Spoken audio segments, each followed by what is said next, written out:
Salut à tous, bienvenue. Les communautés francophones, mais pas que, se multiplient et parfois elles ont besoin d'un petit coup de pouce. On a décidé de mettre en lumière aujourd'hui une association qui s'appelle Eder Yehuda. C'est en fait une Keila, une communauté dans les environs de Pisgat Ze'ev, enfin pas dans les environs, à Pisgat Ze'ev.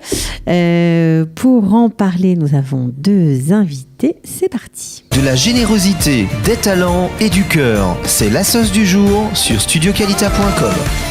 Alors, une Keila qui s'appelle Eder Yehuda et vous êtes venu en parler. Alors, vous êtes Daniel Acherov. Bonjour, bienvenue. Bonjour Cathy, merci de nous recevoir. Donc, vous êtes trésorier et membre fondateur de cette association. Absolument. Voilà. Et à vos côtés, un autre membre fondateur, David Tayeb. Bonjour. Ça va ? Très bien. Ok. Alors, vous êtes carrément président de l'association. Et fondateur, bien sûr. Bien sûr, vous étiez au démarrage. Alors, ça fait combien de temps qu'elle existe, cette association ? Eh bien, ça fait 16 ans qu'on a décidé, justement, Daniel et moi, en revenant un vendredi soir d'une tfila dans une autre synagogue, on a décidé qu'il était temps de monter notre propre structure, notre propre synagogue, où on pourrait faire ce dont la Keila avait besoin. Alors voilà. Ça, c'est assez intéressant parce qu'il y a beaucoup d'Olim Hadashim qui, lorsqu'ils arrivent en Israël, ils peinent à trouver une synagogue, un minyan, un endroit où ils se sentent bien. Parce que c'est vrai que l'effet communautaire à la française en Israël, les Israéliens, ils connaissent pas tellement parce qu'ils sont juifs, ils sont israéliens. Bon, pour eux, c'est tout à fait normal. Il n'y avait pas besoin de se regrouper en minorité, puisqu'ici, on est la majorité. Exactement, c'est un des points forts de notre Keila, puisqu'on est avant tout une Keila, une communauté. Des synagogues, Baruch Hashem, il y en a beaucoup dans Pisgat Ze'ev, dans Jérusalem. Il faut vous approcher du micro, un petit peu, voilà. Ok. Mais nous, on a mis beaucoup l'accent sur le côté communautaire de notre association. C'est-à-dire que les gens qui viennent chez nous sont tout à fait bien accueillis, un accueil chaleureux. On existe depuis 16 ans, comme l'a dit David. On a pris 14 ans dans un miklat, dans un abri d'une école. Et petit à petit, on a ramassé des fonds. Je dis toujours que le plus grand donateur, c'est la communauté. On a eu aussi des donations de France, grâce à Dieu. On a une association en France aussi qui existe, qui vous aide. Absolument. Ouais. Et vous avez réussi à construire un premier étage d'un très beau bâtiment à venir. Exactement, voilà. Depuis 2 ans et demi, on est rentré dans ce premier étage du bâtiment. C'est un bâtiment qui devrait avoir combien d'étages ? 2 étages. 2 étages. Le premier étage est construit, c'est la future salle. Et le deuxième étage, avec la Rizat Nashim, fera une hauteur de 7 mètres. D'accord, donc un joli bâtiment. On voit d'ailleurs la photo juste derrière vous, Daniel Acherov. On voit que voilà, c'est quelque chose qui aura vraiment un rendu de niveau, ça c'est sûr, extérieurement tant qu'intérieurement. Alors, on va revenir quand même à ce déclic qui fait que vous avez monté la communauté, parce que lorsqu'on vous entend parler tous les deux en français, on pourrait croire que c'est une communauté de francophones, or ce n'est pas le cas. Absolument, effectivement. Donc nous, on était déjà quelques années en Israël au moment où on a fondé cette Keila, donc on était déjà bien intégrés. Donc pour nous, un des déclics, c'était effectivement de vouloir aussi perpétuer l'enseignement qu'on a reçu nous-mêmes, puisque nous sommes tous deux donc des élèves du grand rabbin Meir Zini. Et donc l'exemple qu'il nous a donné, cet exemple de dévouement et d'amour des enfants, d'amour de la Keila, d'amour de la Torah. Donc on essaye, on a toujours eu donc cette envie de le redonner par nous-mêmes. Tout ce qu'on a reçu, donc c'était pour nous un des points essentiels qui nous ont poussé à... Des points essentiels, mais ce qui est chouette dans votre aventure, c'est qu'il y a beaucoup d'Israéliens avec vous.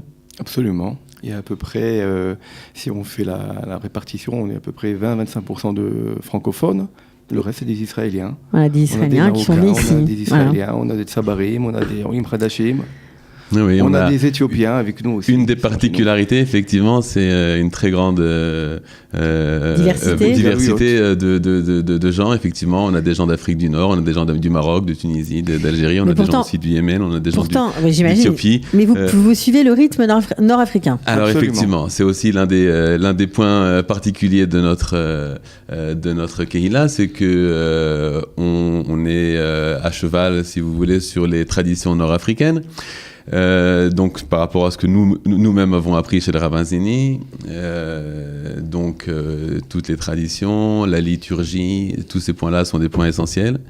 Et c'est ce qu'on essaye aussi de faire passer aux enfants. Oui, parce que je crois que chez vous, tous les Shabbats, il y a un petit garçon qui lit une Haftara. Pratiquement, ou la Haftara, ou un Maftir. Et les parents sont fiers. Sont très fiers de leurs enfants, absolument. C'est sûr. Quand vous voyez un petit enfant éthiopien qui lit selon le rythme nord-africain, ça fait quelque chose. Hein.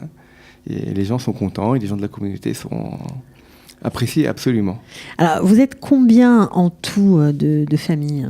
120 familles aujourd'hui. On a commencé avec un noyau de 10-15 personnes. Ouais. Et comme les gens, au fur et à mesure des Shabbatot et du temps, ont vu qu'ils recevaient un écueil chaleureux, qu'ils se sentaient bien, qu'il y avait une rigueur dans l'enseignement, dans les prières. C'est-à-dire que les choses sont prises au sérieux. À la Zini, c'est ça ? Exactement. Absolument. La Torah, c'est sérieux. C'est pas de la rigolade. Alors, vous faites ça, bien sûr, bénévolement, et vous préparez aussi les enfants à la bar mitzvah. Absolument. Vous êtes là comme un espèce de garant de la transmission des choses. Absolument. Déjà, 1 an, plus ou moins 10 mois avant la bar mitzvah, on commence à déjà s'occuper des enfants et les préparer à la bar mitzvah. C'est pas seulement la paracha, c'est la paracha, et en général, la plupart des enfants lisent toutes leurs parachas, mais c'est aussi les tfilot, le Shabbat de la bar mitzvah, l'enfant lui-même fait cette tfilot en tant que chazan, en tant que shaliach tzibour. Donc c'est effectivement tout cet enseignement-là et la préparation, bien sûr, à la bar mitzvah de manière plus large. Donc tout ça, ça fait partie des choses qu'on se partage, Daniel et moi,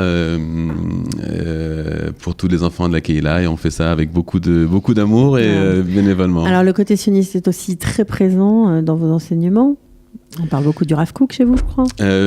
Entre autres, effectivement, on est une des rares communautés à Pisgat Ze'ev où il y a un enseignement, où il y a un cours régulier sur les Kitvei Rav Kook.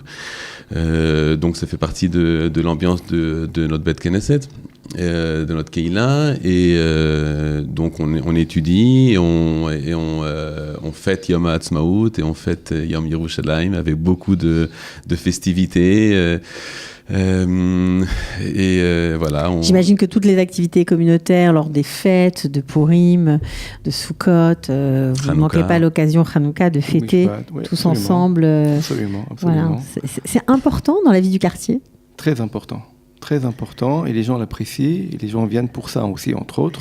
Il y a une certaine chaleur qu'on ne trouve pas ailleurs, ça chante, j'imagine, ça chante beaucoup aussi. Alors, on va donner l'exemple de Shabbat Shira, qui a été chez nous la semaine dernière.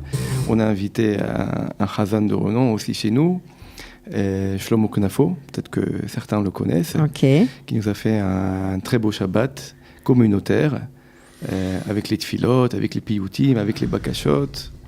Avec beaucoup de gens de tout le quartier qui sont venus spécialement, et on a passé une très très belle soirée après aussi, après la tfila. Les gens sont revenus au Bet Knesset pour chanter, pour être ensemble, pour passer un très très bon moment de Shira et de...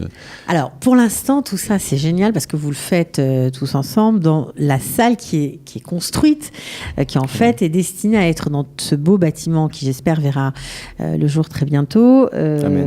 C'est destiné à être la salle des fêtes. Aujourd'hui c'est ce qui est construit, donc vous faites tout dans cette salle-là, mais vous espérez quand même créer un autre étage, comme on l'a dit, un étage très haut pour pouvoir mettre tout le monde, femmes, les hommes, il y a un besoin. Il y a un réel besoin. Cette salle-là devient petite, tout simplement, bien que les gens s'y sentent bien, mais bon, il n'y a pas assez de place pour les femmes, on ne peut pas faire des cours en parallèle. L'exemple du Shabbat, le Shabbat après-midi, on a trois cours qui se passent en parallèle et on a beaucoup de mal parce qu'on est dans la même salle. Il y a de la cacophonie un petit peu, mais c'est on quand a un même cours pour les Midrash. enfants, un cours de Gemara, un cours pour les jeunes, etc. Et donc on a absolument besoin de s'étendre. D'espace. Alors là, vous avez déjà construit 250 mètres carrés. Absolument. Et vous espérez en construire encore 450. Oui, c'est un étage double de 7 mètres de hauteur avec la Izalat Nashim. Ok. Alors, vous avez bien sûr été aidé par la mairie. Oui. Vous avez récolté un peu de fonds par la mairie. On a récolté de la mairie 400 000 shekels. D'accord. Et je tiens à signaler qu'on est une association qui existe depuis déjà plus de 16 ans. On a ce qu'on appelle en Israël le Nihul Takin, le bon fondement de la gestion de l'association. On a aussi toutes nos kabbalotes, nos reçus, peuvent donner aussi des retours des exonérations d'impôts. D'impôts, absolument. D'accord. Et aussi en France et aussi en Israël, donc Serfa et Kabbalat avec le CIF 46, le fameux. Voilà, absolument. Donc voilà, donc vous pouvez faire des dons, évidemment. On peut vous demander combien d'argent ça vous a déjà coûté, cette première étape ? On a investi jusqu'à aujourd'hui 2,5 millions de shekels. 2,5 millions de shekels pour construire ce premier étage. Uniquement avec la communauté ? Avec les fondations, les excavations, payer l'architecte, les mehandessim. Ça coûte cher. Effectivement, principalement par la communauté, par les dons de la communauté, des gens de la communauté eux-mêmes qui ont été extraordinaires parce qu'ils ont vraiment, c'est des gens qui n'ont pas spécialement des moyens énormes, qui se sont engagés sur plusieurs années, qui se sont par amour pour la communauté, qui se sont vraiment donnés à fond et qui ont se sont engagés parfois avec des prélèvements automatiques sur plusieurs mois. Absolument. Oui. On a même eu des gens qui nous ont donné des prêts pour qu'on puisse finir le premier étage et pour qu'on puisse rentrer. Et bien sûr qu'on a pu rembourser par la suite. Donc jusqu'aujourd'hui, la plupart des dons donc là, vous avez besoin d'un nouveau souffle. Donc là, on a besoin d'un coup de pouce, effectivement. Oui. Un nouveau souffle pour finir de construire ce bel édifice. Alors, tout le monde peut donner, bien sûr, qu'on soit en France, qu'on soit ici, aux États-unis, à l'étranger. Vous savez qu'on écoute un peu partout. On ne sait pas la magie de l'Internet, jusqu'où ça va, chez qui ça va arriver. Si on a envie de vous aider, est-ce on peut donner son nom à la synagogue, au bâtiment ? Est-ce qu'il y a encore des possibilités ? Absolument. Ouais. Le nom du bâtiment est libre. D'accord. Le nom du Beth Midrash est libre. Ok. Et le nom de la salle en bas aussi est aussi libre.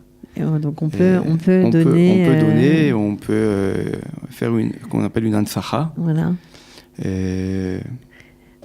En mémoire de quelqu'un. Voilà, si vous avez un proche disparu, vous avez envie d'honorer, c'est possible. Je tiens à signaler qu'on fait tout ça bénévolement. Mais bien sûr, c'est évident, ça se voit.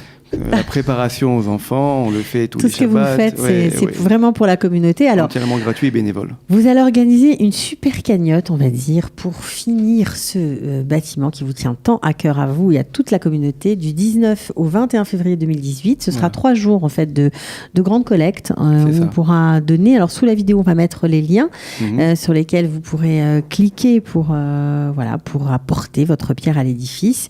Et puis si on a envie d'en savoir plus, de vous contacter en direct, c'est possible. De venir vous visiter aussi, c'est possible. Oui, avec grand plaisir. Alors vous donnez vos numéros de téléphone ? Oui, bien sûr. Allez-y, je ne sais pas qui le donne. Vous ? Daniel, voilà. 052 895 27 77. Voilà, donc si vous avez envie de donner, mais vous êtes un peu perplexe, vous ne savez pas, vous avez envie de vérifier, vous pouvez appeler Daniel, il se fera un plaisir de vous faire le tour du propriétaire.